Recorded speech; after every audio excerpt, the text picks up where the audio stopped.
Hi guys, happy Monday. I missed last Monday because I was on vacation, much needed vacation, and I decided to just give myself a break from work and podcasting and merch and all that stuff. So I apologize for not coming out with a episode last week, but it gave my brain some time to just relax and think, and I actually came up with a lot of good things for the future, so I'm super excited. I think I needed that break. So yes, I had a great vacation and I'm back now. So I wanted to remind you guys that I started a merch. I've said that in the last few episodes, and you can find it on my Instagram. I have two Instagrams, so you can go to at Creating Your Happy podcast on Instagram.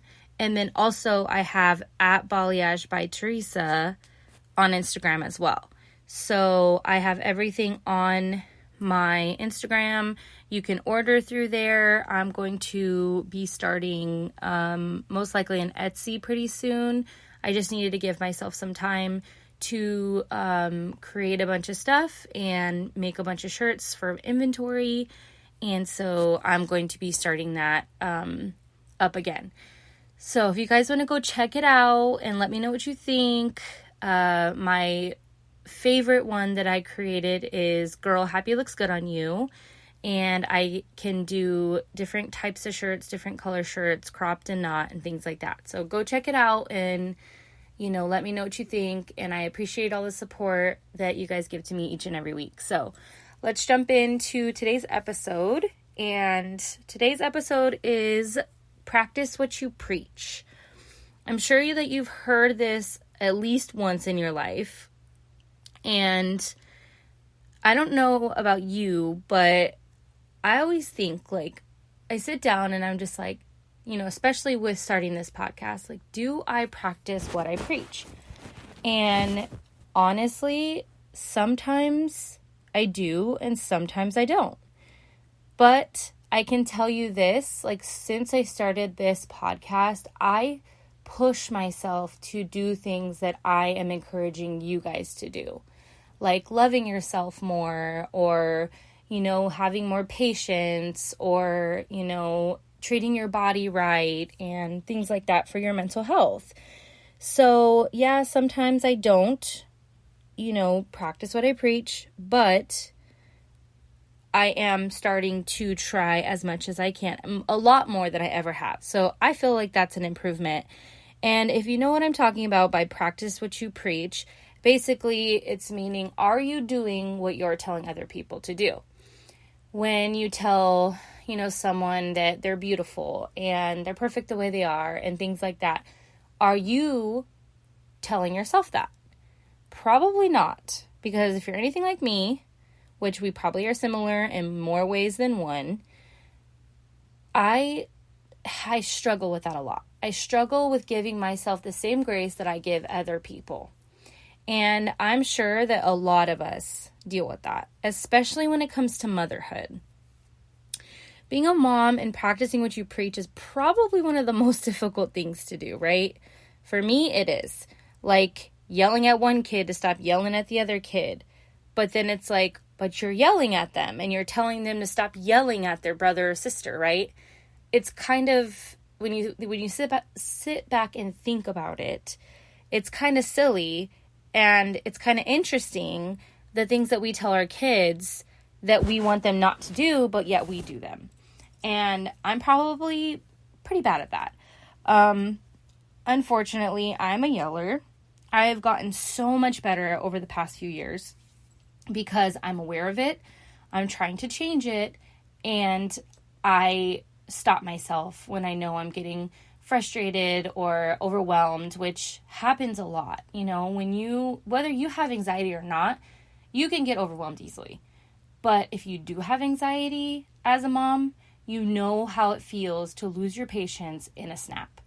You get overwhelmed because, your kid, like I've said in, one of my first episodes I did, with anxiety, one of the things for me, my trigger is being late or running late anywhere. It doesn't even matter if it's work or an appointment or whatever it is. Being late anywhere, it's seriously triggers my anxiety. So when my kids are getting ready for, school or anything, it's like, hurry, hurry, hurry, hurry, and then I start their day off all stressful and anxious. And I have gotten I could tell you before, probably like 2 years ago, I yelled a lot more than I do now. And I'm proud of that. I'm proud that I don't yell as much as I did.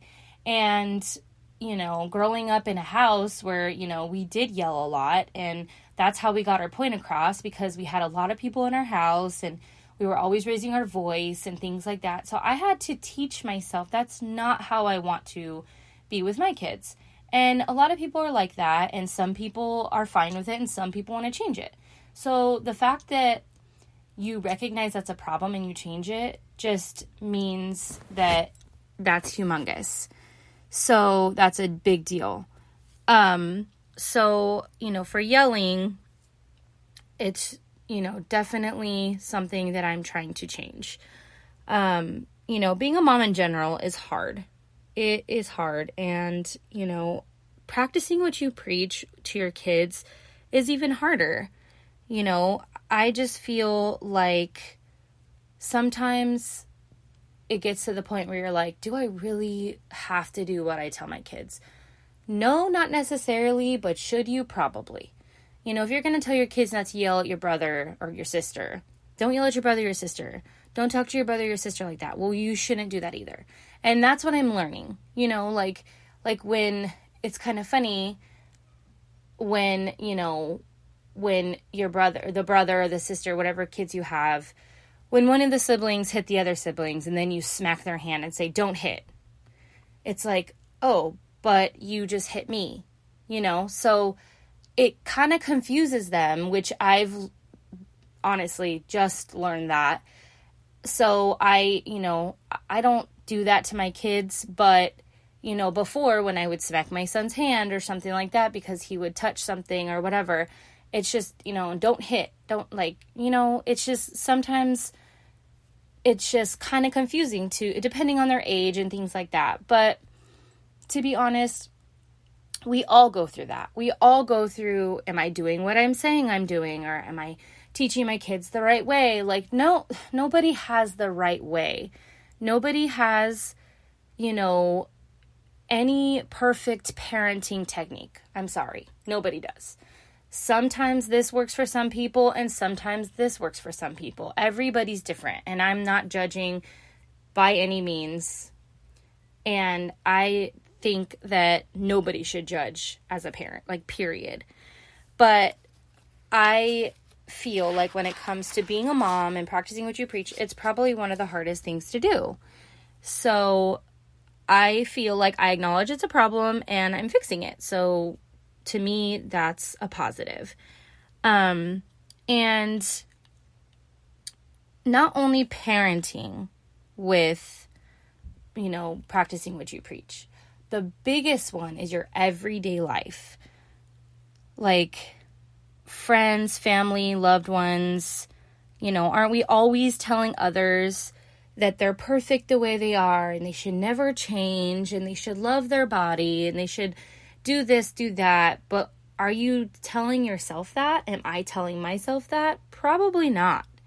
So I feel like when it comes to other people, we're quick to be like, oh, it's okay you messed up.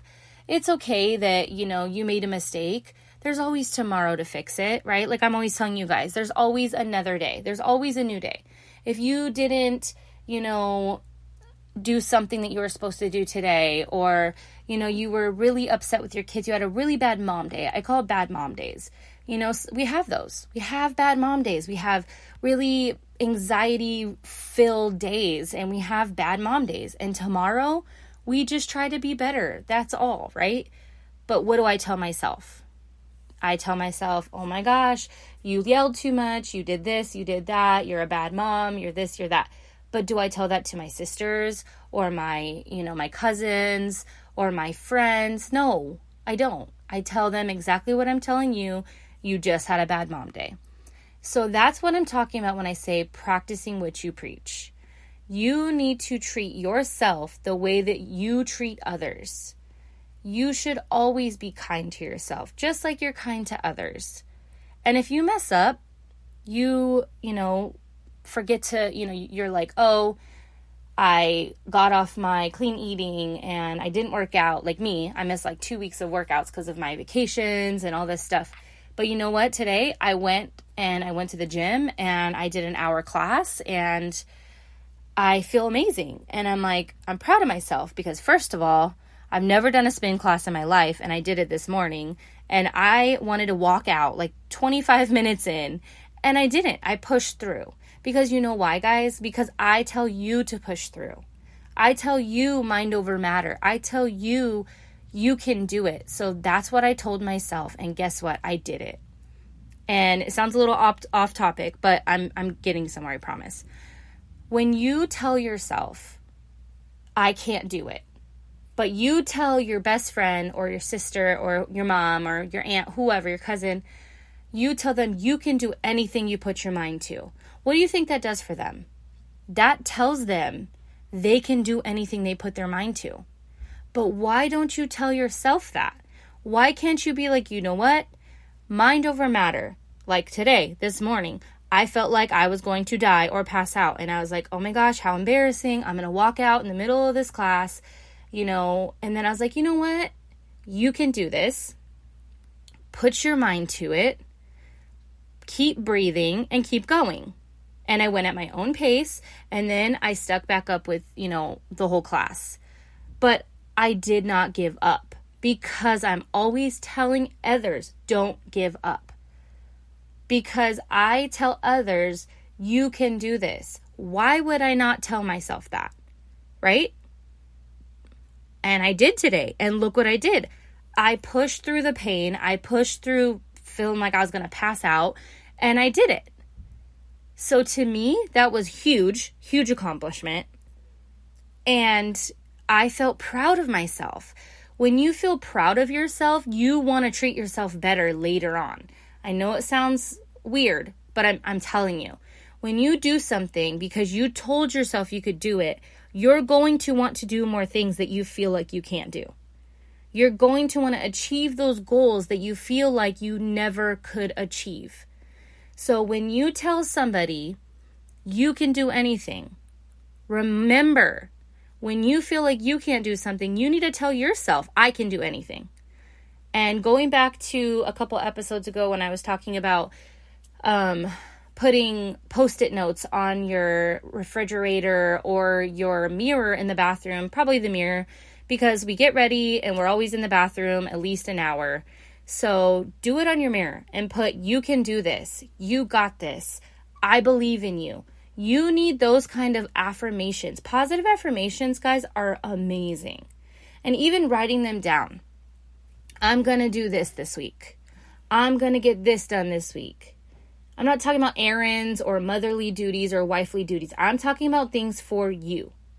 If you feel like I want to start reading more, or I want to start, a new program. I want to start, eating better. I want to start feeling better. I want to start going for walks every day. And you put on your mirror, I will do this. You got this. You can do anything you put your mind to. I'm telling you, when you see those, when you write things down and tell yourself, this is what I'm going to do this week. Write it in a journal. Write it on a piece of paper and post it somewhere. I don't care what you do. But when you remind yourself that you can do anything that you put your mind to, it's incredible what it does to your mind.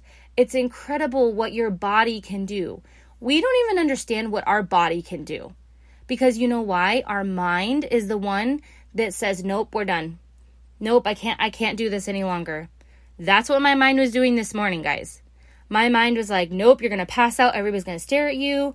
And they're going to laugh at you, like, even though obviously they're adults, they're not going to laugh at me. That's stupid. But that was my mind. And then I shut my mind up. And I told my mind, nope, you're going to do this. You're going to get through this. And I did it. And that's me telling myself that I can do it. Other people tell me all the time how proud of me they are, how amazing. I have the